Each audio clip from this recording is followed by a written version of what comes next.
এই গাইজ কি খবৰ আপোনালোকৰ? মোৰ খবৰ বহুত বেছি ভাল, যিহেতু মানে দুৰ্গা পূজা ওচৰ পালে। তো মই আছোঁ মানে আজি কটপুহা নলবাৰী, তাত মানে 10 দিনীয়া পূজা উদযাপন কৰিব এইবাৰ, সোণালী জয়ন্তী যিহেতু। আৰু আজি মানে আছিল তাৰ শোভাযাত্ৰা।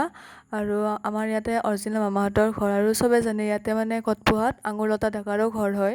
তো প্ৰথম গ'লোঁ মামাহঁতৰ ঘৰতে গ'লোঁ। এইটো হ'ল আমাৰ ডাঙৰ আইতা আৰু এখেত হ'ল আমাৰ মাম্মীজি। এইটো মানে আমাৰ মামাহঁতৰ মানে ডাঙৰ মামাহঁতৰ ঘৰ। মামাৰ মানে অৰিজিনেল ঘৰ আছিল আৰু তাৰপিছত বেলেগত উঠি গৈছে। আৰু মই যে কৈছিলোঁ আঙুৰলতাৰ ঘৰ কোনটো,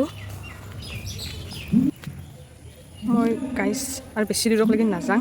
এই যি এইটো ঘৰ দেখছি, এইটো যে যাই আছে, এই ঘৰটোৰ পিছফালত দেখি আঙুৰলতাৰ ঘৰ আছিল, কিন্তু ইটা বৰ্তমান নাই, মানে জানেই চবে গুৱাহাটীত উঠি গৈছে। সেই আৰু মামাঠেৰ ঘৰৰ পৰা আহি আমি গ'লোঁ মন্দিৰৰ ফালে, যিহেতু শোভাযাত্ৰা আছিল। তো আমিও মানে অলপ শোভাযাত্ৰাত যোগদান দিলোঁ। আৰু হাতীটোক দেখিও মানে বহুত বেছি ভাল লাগিল। আৰু ডাঙৰ আইতাইটো মানে কি কৰিলে, হাতীটোৰ পৰা এটা আশীৰ্বাদে ল'লে। আৰু মই ভাবিলোঁ ময়ো যাওঁ হাতীটোৰ কাষত আশীৰ্বাদ এটা লওঁ, কিন্তু ভয়ো লাগিছিল। হ'লেও মানে ভয়কৈ গ'লোঁ আৰু হাতীটোৰ কাষত যাই এটা হাতীটোৰ আশীৰ্বাদ ল'লোঁ।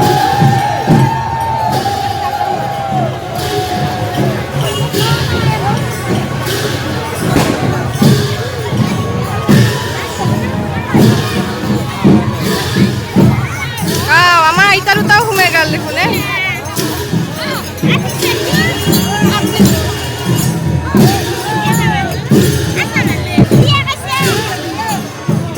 ব'লা শোভাযাত্ৰাৰ পৰা আহিলোঁ এবাৰ মাৰ ওচৰত। আৰু ইফালে চাওকচোন, এইটো ইমান ধুনীয়াকৈ বনাইছে। মন্দিৰৰ পৰা আহি আমি গ'লোঁ আইতাৰ গাঁৱত, মানে আইতাৰ মাকঁথেৰ গাঁৱত। আৰু তাত মানে মাহী এটাৰ আমাৰ বিয়া আছিল। আৰু মানে ৰাস্তাইদি যাওঁতে মানে আইতাৰ স্কুলখনো পায়।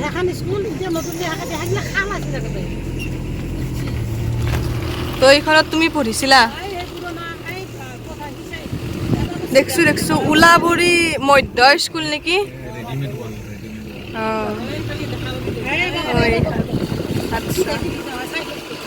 আমি আহি পাই গ'লোঁ বিয়াৰ ঘৰ, আৰু এইটো হ'ল বনমামা মামা আইতা। তো আমি বিয়াৰ ফালে সোমাই গ'লোঁ। আৰু এইটো হ'ল আমাৰ মাৰ ডাঙৰ মামায়েক, মানে মা মানে আহি কথা পাতি গ'ল আৰু খা খবৰ সুধিল।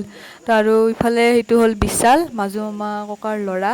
আৰু ইফালে বিয়াৰ দফা মানুহ এটাও নাই, কিন্তু আহিব ৰ'ব, এয়া আহিলে। এয়া হ'ল মানে আমাৰ জোৰোণ। আজি মানে বিয়া নাছিল, আজি মানে জোৰোণ আছিল। তো আহি গ'ল আমাৰ দৰা পাৰ্টি, মহাৰ পাৰ্টি। আৰু এয়া ডাঙৰ জেঠীমা মানে আদৰি আনিছে। আৰু আপোনালোকে কিমান ভিডিঅ' চাব, অলপ মানে জোৰোণ চাওক।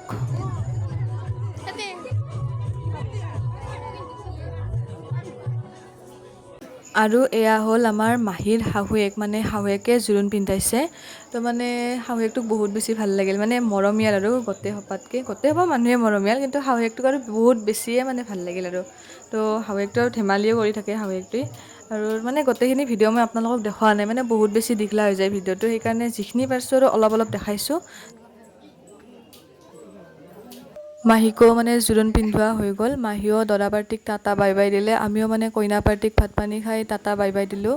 আৰু আহোঁতে মানে ৰাতিয়ে হৈ গ'ল, আৰু মানে গধূলি হ'ল, ঘৰ পাওঁতে ৰাতি হ'ল। আৰু মানে যাওঁতে যে দেখাইছিলোঁ কটপুহাত দুৰ্গা পূজা চলি আছিল, তো এয়া হ'ল তাৰে ৰাতিৰ দৃশ্য। মানে লাইটেদি একদম ধুনীয়া কৰি দিছে। আৰু এইটো গেট হয়। আৰু মই আপোনালোকক আমাৰ বেলশৰৰ পূজাও দেখাম। তো আজিৰ ভিডিঅ'টো আপোনালোকে কেনেকুৱা পালে জনাব কমেণ্ট কৰি। তো লাইক কৰিব, শ্বেয়াৰ কৰিব, আৰু চেনেলটো ছাবস্ক্ৰাইব কৰিব। তো আজিলৈ এইখিনি আছিল, টাটা বাই বাই।